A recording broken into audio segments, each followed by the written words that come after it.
अस्सलाम वालेकुम व्यूवर्स, मैं हमाद और आप देख रहे हैं हमाद इधर ब्लॉग। ये मशीन जो आप मेरे सामने देख रहे हैं बहुत यूज मशीन है और इस मोटरसाइकिल के अंदर बहुत ज़बरदत काम किया है। और जिनकी मोटरसाइकिल है दानिश भाई की, उन्होंने काफ़ी पैसे इस पर खर्च किए, तो सोचा इसका मैं एक डिटेल रिव्यू आपके साथ शेयर करूँ। मोटरसाइकिल बहुत अच्छी कंडीशन में है और इस वक्त इस मोटरसाइकिल को देख के कोई बंदा ये डिसाइड नहीं कर सकता कि ये 1986 की मोटरसाइकिल है।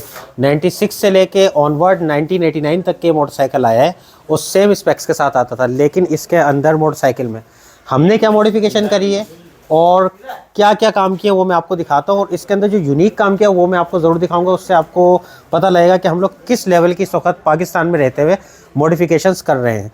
तो दानियल थोड़ा सा करीब लेकर आइएगा। ये मोटरसाइकिल देखने में आपको बॉर्न स्टॉक लग रहा होगा, लेकिन ये मोटरसाइकिल बॉर्न स्टॉक मोटरसाइकिल नहीं है। मोटरसाइकिल मैं आपको बताता चलूँ कौन सा है, कावासाकी वुल्केन 1500 है मोटरसाइकिल। अब इसका दानियल थोड़ा सा करीब करके इंजन दिखाइएगा हमारे व्यूवर्स को, यहाँ से इस जगह से, और इसी तरीके से घूम के आइएगा इस साइड से भी इंजन को दिखाइएगा पोजीशन।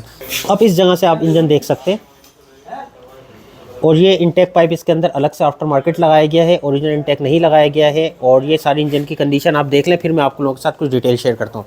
तो मोटरसाइकिल जैसे आप लोग देख रहे हैं बॉर्न स्टॉक है, कोई एक्स्ट्रा ऑर्डिनरी इसके अंदर जो है वो रीफिनिशिंग का काम नहीं किया गया है। कंडीशन थोड़ी सी आपको डाउन लग रही होगी, ऐसा कोई मसला नहीं है। बाकी मोटरसाइकिल के अंदर फ्रेम में ये कंप्लीट अपने ओरिजिनल फ्रेम के अंदर है।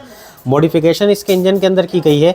और इस मोटरसाइकिल के अंदर 1986 के मोटरसाइकिल के अंदर जो इंजन हम लोगों ने रिबिल्ड करा है वो इंजन है 2008 मॉडल, 2008 मॉडल का इंजन है। अब काफ़ी लोगों को कंसर्न होता है कि EFI मोटरसाइकिल्स के इंजन के अंदर कार्बोरेटर के इंस्टॉलेशन में बहुत सारे इशू आ रहे होते हैं। इस मोटरसाइकिल को हम लोगों ने कॉर्बी किया है और इसके अंदर जो कार्बोरेटर इस्तेमाल किया गया है ये इसका वही पुराना वाले इंजन का कार्बोरेटर इस्तेमाल किया गया है जो इसके अंदर लगा हुआ था 1986 वाला। तो ऑब्वियसली उसके ऊपर ये थोड़ी सी सेटिंग्स के कुछ इश्यूज़ होते हैं, कुछ मैग्नेट की सेटिंग्स होती हैं, कुछ इसकी टाइमिंग के इश्यूज़ होते हैं, क्योंकि ये VVTi इंजन होते हैं। तो इसकी वजह से थोड़ी बहुत इसके अंदर मॉडिफिकेशन करनी पड़ती है। तो ये सारी मॉडिफिकेशन है करने के बाद और इस इंजन को स्टार्ट करने के बाद चलाने के बाद आप लोगों के लिए वीडियो में बना रहा हूँ। अब इसका मैं आपको पहले सादा वाला इंजन दिखाता हूँ जो इसमें से हम लोगों ने निकाला है और मज़ीद डिटेल आपके साथ उसके बाद में शेयर करूँगा। तो दानियल थोड़ा सा इधर लाइएगा। जो इसके अंदर कार्बोरेटर बेस इंजन आता था वो ये इंजन यहाँ पे पड़ा हुआ है और इसकी ये बेस प्लेट वगैरह आप लोग देख रहे होंगे, मैग्नेट साइड की और क्लच साइड दोनों खोली हुई हम लोगों ने। ये सारी चीज़ें आपको दिखाने का मकसद, एक छोटा सा शॉट लेने का मकसद सिर्फ इतना सा है कि आप लोगों को बताया जा सके क्या क्या चीज़ें इसमें से ली गई हैं। तो इसमें से जो बेसिक चीज़ें थी कार्बोरेटर पे स्टार्ट करने के लिए, जैसे कि इसका रूटर हो गया, इसकी मैग्नेट की कुछ सेटिंग्स हो गई, इसकी पल्सर्स की सेटिंग्स हो गई, वो सारी चीज़ें इस इंजन के अंदर इंस्टॉल की गई हैं। उसके बाद ये मोटरसाइकिल स्टार्ट हुआ है। मोटरसाइकिल स्टार्ट होने के बाद चलने में बहुत अच्छा है और स्मूथनेस और ज़्यादा आ गई है, क्योंकि नया इंजन है तो ऑब्वियसली ब्रांड न्यू जैसा इंजन है, बहुत रिफाइन इंजन है। ये इंजन दुबई स्क्रैप का है, दुबई से मंगाया गया है और हमारे पास आने के बाद हम लोगों ने इस इंजन को ऐसा नहीं है कि खाली उठाया और फिट कर दिया, नहीं। इस इंजन को हम लोगों ने खोला, खोलने से मतलब ये इसके टॉप कवर्स खोले, इसका लोअर पैन खोला और खोलने के बाद इसको प्रॉपर तरीके से क्लीन किया है। जब हम लोगों ने इसको खोला तो बहुत साफ़ सुथरी कंडीशन में इंजन था, यूँ समझ लें just like a brand new engine था। तो हम लोगों ने इसको दोबारा से सारे सिलिकॉन्स वगैरह लगा के सील पैक कर दिया इंजन को, इसमें इंस्टॉलेशन सारी चीज़ों की कर दी, मोटरसाइकिल स्टार्ट कर दिया। अब ये मोटरसाइकिल जिस वक्त हमारे पास आया था तो ये वाला इसका इंजन जो था वो बिल्कुल से फारिग था, बनने की कंडीशन में था, हम बना सकते थे। लेकिन जो इसके ऑनर है उन्होंने, दानिश भाई ने बोला कि मुझे ऐसा मोटरसाइकिल चाहिए जिसको मैं ट्रबल फ्री होकर सुकून से चला सकूं। तो ये सारी चीज़ें डिस्कस करने के बाद काफ़ी पैसा खर्च किया इन्होंने, इंजन मंगवाया और इसको तकरीबन प्रोजेक्ट को अप्रॉक्सीमेटली 4 से 5 महीने लगे। तो बहरहाल अब ये प्रोजेक्ट जो तैयार है। अब इस प्रोजेक्ट के अंदर हम लोग जो नया काम करने वाले हैं वो आप लोग के साथ में शेयर करता चलो और इंशाल्लाह इन फ्यूचर अगर वो काम हम लोग कर रहे हैं, जो सामान आ रहा है इसका, तो आप लोगों के साथ वो वीडियो प्रॉपर बना के शेयर की जाएगी। अब वो दूसरा काम क्या है, ये इंजन जो है ये EFI है, कार्बोरेटर बेस इसको किया गया है। कार्बोरेटर बेस करने के बाद अब जब EFI का इसका वायरिंग कार्ड और थ्रॉटल बॉडीज़, इंजेक्टर और इसके पल्सर और इसके मैग्नेट से रिलेटेड सेटिंग और इसके ECU यूनिट वगैरह सारी चीज़ें आ जाएंगी, तो इंशाल्लाह ताला इसको हम लोग EFI पे कन्वर्ट करेंगे। और जब इन EFI कन्वर्जन होगी तो इंशाल्लाह आपको एक वीडियो बना के प्रॉपर थ्रू आउट चैनल देंगे और मेरी कोशिश ये होगी कि इंटरनल वीडियोस भी आप लोगों के साथ बहुत सारी शेयर की जाएँ, ताकि आप लोगों को नॉलेज रहे कि इस तरीके के V ट्विन इंजन के अंदर किस तरीके की वाइडिंग राउटिंग होती है, किस तरीके से स्टार्टिंग होती है, किस तरीके से इसके EFI के सिस्टम्स होते हैं, सारी चीज़ें आपको पता चलें। ये मोटरसाइकिल जिस वक्त हम लोग के पास आया, टॉप ऑफ द लाइन कामों के अंदर आपको बता दूँ, इसके ब्रेक्स बिल्कुल फारिग थे, ब्रेक वर्क नहीं कर रहे थे। इसके अंदर वायरिंग का इशू था, इसकी वायरिंग बिल्कुल प्रॉपर काम नहीं कर रही थी। इसके स्पीकर्स, इसका इंफोटेनमेंट सिस्टम, कोई भी चीज़ वर्किंग में नहीं था। इसके अंदर बहुत सारे LED लाइट्स लगे हुए थे जो कि वर्किंग में नहीं थे, क्योंकि ये मोटरसाइकिल जब हम लोग के पास आया उस वक्त ये यूज़ में नहीं था, ये टो के मोटरसाइकिल आया था। तो वायरिंग से रिलेटेड भी बहुत सारे काम किए, वो भी मैं आपको दिखाता चलूँ। तो दानियल थोड़ा सा करीब आएंगे कि वायरिंग किस तरीके की हुई है मोटरसाइकिल के अंदर। ये वायरिंग की राउटिंग्स वगैरह दानियल दिखाइएगा। ये वायरिंग की सारी राउटिंग्स हैं, जो वायरिंग जिस तरीके से आनी थी ये सारी हम लोग की कस्टम मेड वायरिंग है, जो हाथ की बनी हुई है।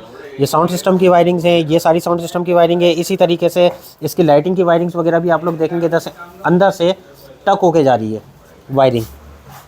कोशिश की गई है इसके अंदर कि वायरिंग को जितना ज़्यादा समोराइज़ किया जा सके, समोराइज़ किया गया है। ये देखें वायरिंग किस तरीके से सारी टाई क्लिप करके प्रॉपर थ्रू आउट चैनल लेके जाई गई है। तो सारी वायरिंग को थ्रू आउट यहाँ से लेके जाया गया है टंकी के नीचे से, और सारी वायरिंग को प्रॉपर किया गया। दानियल दूसरी साइड पे इसी तरह लेकर आएँ। इसी तरीके से आप यहाँ की वायरिंग सारी देख सकते हैं कि कितनी खूबसूरती के साथ सारी वायरिंग को मैनेज किया है कि अगर हैंडल आपका मूवमेंट भी होती है तो किसी किस्म का डैमेज आपके वायरिंग के ना हो। यहाँ पे सारे टाई क्लिप्स का इस्तेमाल किया गया है। ये लाइट इंस्टॉल्स की गई है, यहाँ पे लाइट इंस्टॉल की गई हैं, और बाकी आपको मोटरसाइकिल के अंदर सारी वायरिंग जो है वो टक नज़र आएगी। कहीं पे किसी किस्म की कोई वायरिंग आपको एक्सटर्नल नज़र नहीं आ रही होगी। मोटरसाइकिल अपने मॉडल के हिसाब से बहुत खूबसूरत मोटरसाइकिल है। इस वक्त इस मोटरसाइकिल की कंडीशन है कि आप मोटरसाइकिल स्टार्ट करें और आप लंबे टूर के ऊपर कहीं भी क्रूजिंग करते हुए जा सकते हैं।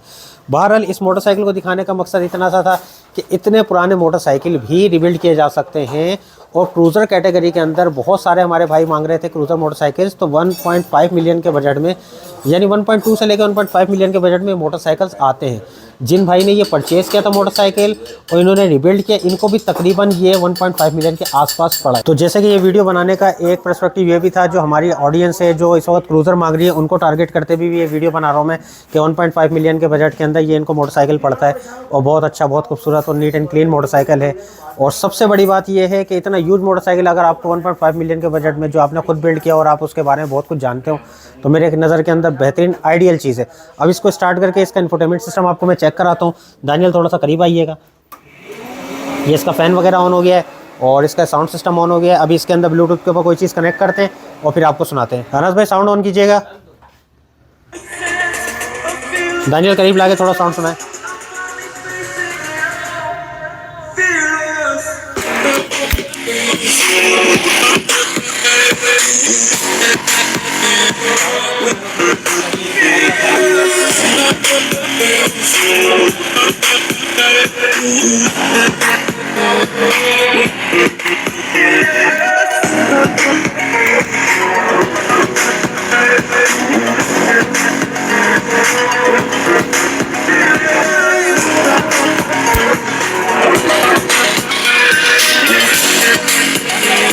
तो ऑब्वियसली आप लोगों ने साउंड सुन लिया होगा, हल्का फुल्का साउंड सिस्टम होता है। ऑब्वियसली कोई गाड़ी तो है नहीं कि बहुत ज़्यादा इसके अंदर बेस और ट्रबल आ रही हो, लेकिन इतना साउंड अच्छा होता है कि क्रूजिंग के दौरान आपको बहुत मज़ा आ रहा होता है। तो बाकी आपको इसके आगे की लाइट्स वगैरह मैं आपको दिखा देता हूँ। लाइट्स जल रही हैं, ये दानियल दिखाइएगा ज़रा करीब से लाके लाइट्स। ये इसके फ्लैशर के ऊपर है, इनको स्टेबल भी करा जा सकता है लाइट्स को। ये स्टेबल हो गई हैं, ये वाइट के ऊपर आ गई, येलो के ऊपर हो गई, इसको स्टेबल भी किया जा सकता है, और इसी तरीके से इनको फ्लैश भी किया जा सकता है। ये इसके फ्लैश के बहुत सारे मोड्स हैं, ये देखें। बाकी दानियल करीब से दिखाइएगा फ्लैशिंग के दौरान और ये सारी चीज़ें। ये बेसिकली ये लाइट जो नीचे वाली ये DRL का काम कर रही होती हैं, और ये वाली लाइट जो है विजिबिलिटी के लिए काम में आ रही होती हैं। तो मोटरसाइकिल स्टार्ट हो चुकी है, और दानियल करीब आके ज़रा मोटरसाइकिल का साउंड सुनाइएगा। करीब लो। सबसे पहले इंजन दिखाएं, किस कंडीशन के अंदर खड़ा हो इंजन। इंजन के करीब लाके आवाज़ सुनाएं, किसी किस्म का कोई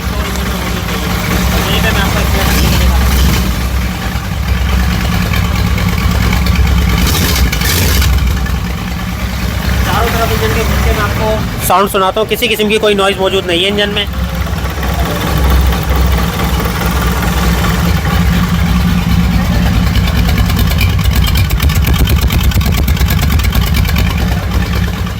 तो अल्हम्दुलिल्लाह मोटरसाइकिल बहुत अच्छी कंडीशन के अंदर तैयार हो चुका है और आज ये मोटरसाइकिल हमारे गैराज पे से जा भी रहा है।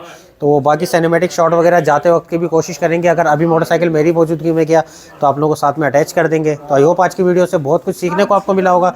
नेक्स्ट वीडियो में मुलाकात होती है, मुझे इजाज़त दीजिएगा। अल्लाह हाफिज़।